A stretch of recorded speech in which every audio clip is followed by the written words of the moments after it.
In this video, we will discuss about the hk7 cleave extracellular part of the E-Cadherin.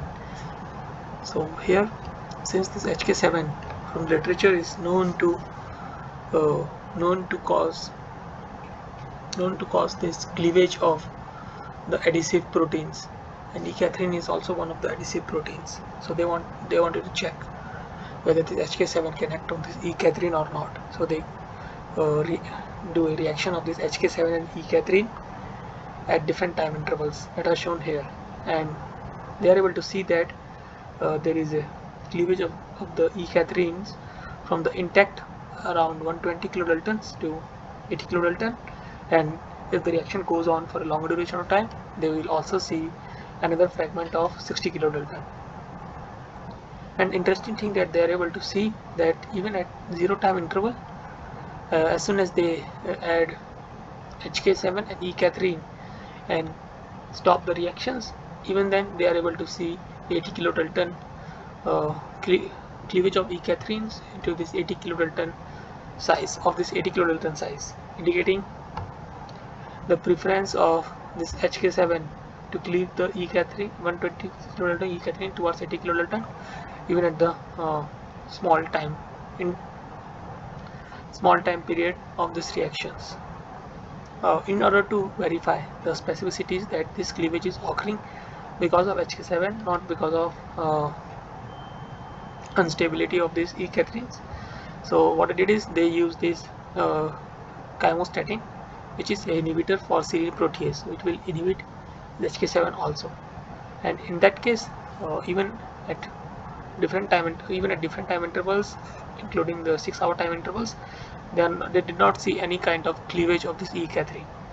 This would indicate that the cleavage of this E-Cadherin occurs because of hk7. And once it is inhibited, they do not see any E-Cadherin cleavage. So once verifying the role of this hk7 on this E-Cadherin, they wanted to check whether hk7 do the same functions in the actual cells or not.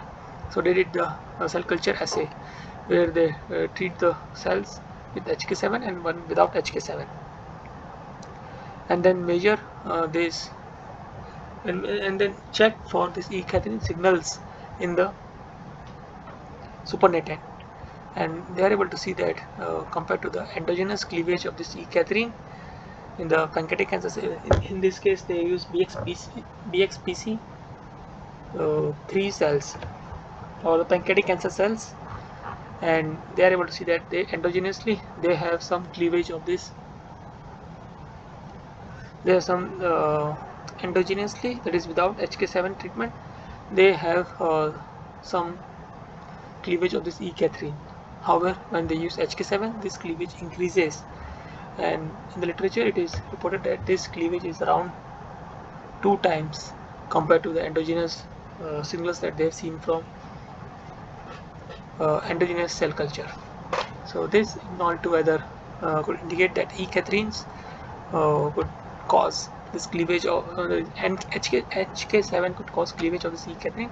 At the same time, there is also some endogenous or base level cleavage is going on for the extracellular side of this E-Cadherin, and it is not clear whether this enhanced cleavage of this E-Cadherin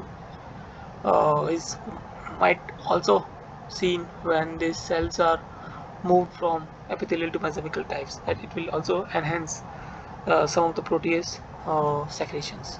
That part is not covered in this figure.